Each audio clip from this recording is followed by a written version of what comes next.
Hai,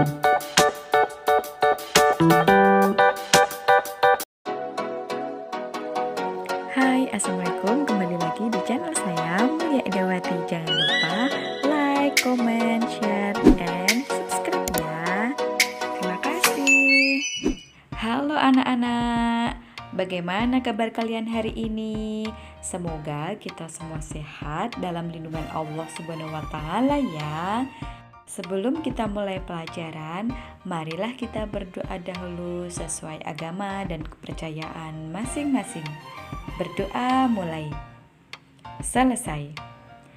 Anak-anak, sekarang kita akan belajar tema 7 subtema 1, perkembangan teknologi produksi pangan pada pembelajaran 5. Yuk simak baik-baik. Yuk kita membaca. Tidak jauh dari tempat tinggal Udin terdapat sebuah peternakan sapi perah. Pemiliknya mengizinkan Udin dan teman-teman untuk berkunjung. Tentu saja Udin dan teman-teman merasa senang. Di peternakan, Udin melihat banyak sapi perah. Ada yang sedang diperah susunya, ada juga yang sedang memakan rumput. Udin diberi teks bacaan tentang susu sapi dan cara pengolahannya. Udin dan teman-teman membacanya bersama-sama. Banyak sekali hasil pengolahan susu sapi. Pengolahan susu sapi. Susu merupakan hasil utama dari sapi perah. Susu sapi segar memiliki daya tahan sekitar 5 jam saja. Susu perlu diolah dengan baik supaya gizi dalam susu dapat dinikmati kapan saja. Pengolahan susu sapi dapat dilakukan dengan teknologi pangan. Teknologi pangan penting untuk menghasilkan jenis makanan baru. Teknologi pangan juga menjaga agar makanan tetap awet. Susu sapi dapat diolah menjadi berbagai jenis makanan baru. Contohnya adalah yogurt, keju, permen, mentega, hingga es krim. Hasil olahan susu sapi biasanya sangat disukai oleh anak-anak. Dalam proses pengolahan susu, yang paling penting setelah hasilnya adalah cara mengemasnya. Pengemasan produk dapat menentukan daya tahan makanan tersebut. Daya tahan susu yang dikemas dengan plastik biasa akan berbeda dari susu yang dikemas dengan kardus kedap udara. Ayo kita berdiskusi. Apakah manfaat dari teknologi pangan dalam pengolahan susu sapi? Buatlah kelompok terdiri dari 4 orang, atau berhubung sekarang kalian lagi BDR, anak-anak boleh berkelompok dengan kakak, adik, atau orang tua. Tuliskan pendapat setiap anggota kelompok. Lanjut, berdasarkan hasil diskusi, manfaat dari teknologi pangan dalam pengolahan susu sapi adalah ... Kalian kerjakan ya anak-anak. Yuk kita berlatih. Amati kata-kata yang digarisbawahi pada teks pengolahan susu sapi. Carilah arti kata tersebut menggunakan kamus. Kamu bisa minta bantuan kepada orang tua atau gurumu. Misalnya, nomor 1, daya tahan itu artinya apa? Nomor 2, teknologi artinya apa? Pengemasan artinya apa? Kedap udara artinya apa? Kalian cari di kamus. Lanjut, setelah kalian mengetahui artinya, sekarang buatlah kalimat baru menggunakan kata-kata di atas. Misalnya, nomor 1 menggunakan kata daya tahan. Buatlah kalimat yang ada kata daya tahan. Contohnya, susu sapi segar memiliki daya tahan sekitar 5 jam saja. Nah, anak-anak, nomor 2, 3, dan 4 kalian kerjakan sendiri ya. Yuk kita amati Simaklah cerita gurumu tentang keberagaman dalam kehidupan sehari-hari. Hari semakin siang. Dayu mengajak Udin dan teman-teman untuk beristirahat sejenak. Di halaman depan peternakan terdapat toko yang menjual berbagai hasil olahan susu. Benny mengajak teman-temannya minum susu. Lani dan Udin menolak ajakan Benny. Maaf Benny, aku tidak bisa minum susu.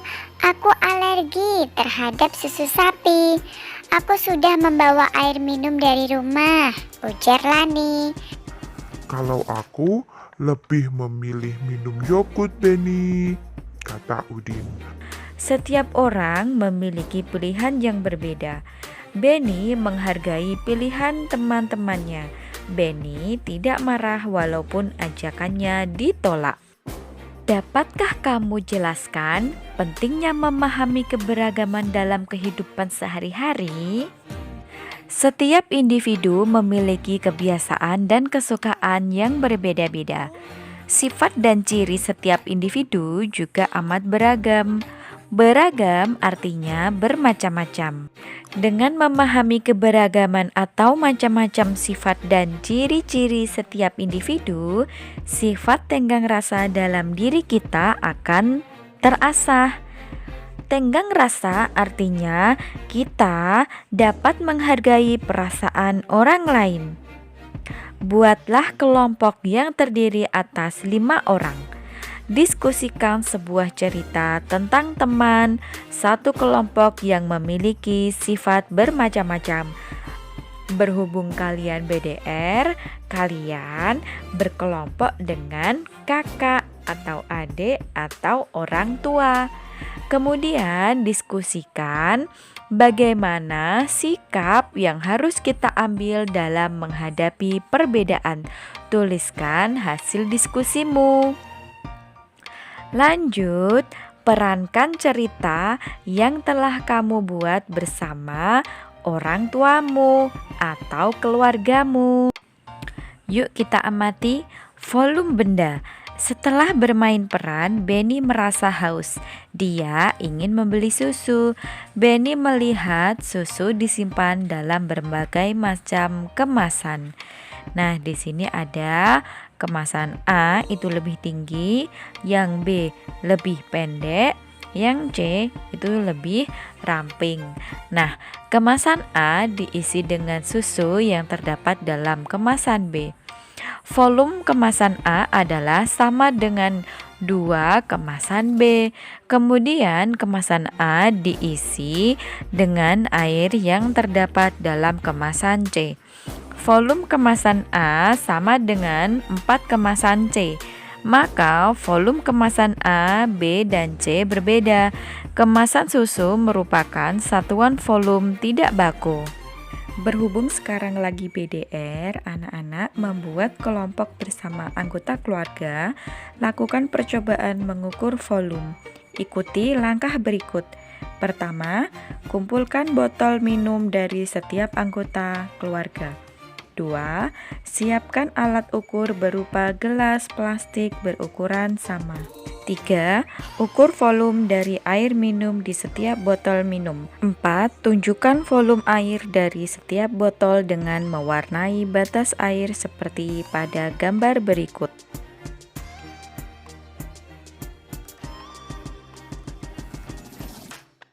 Nah, setelah anak-anak mengukur volume benda tersebut, kita menulis hasilnya.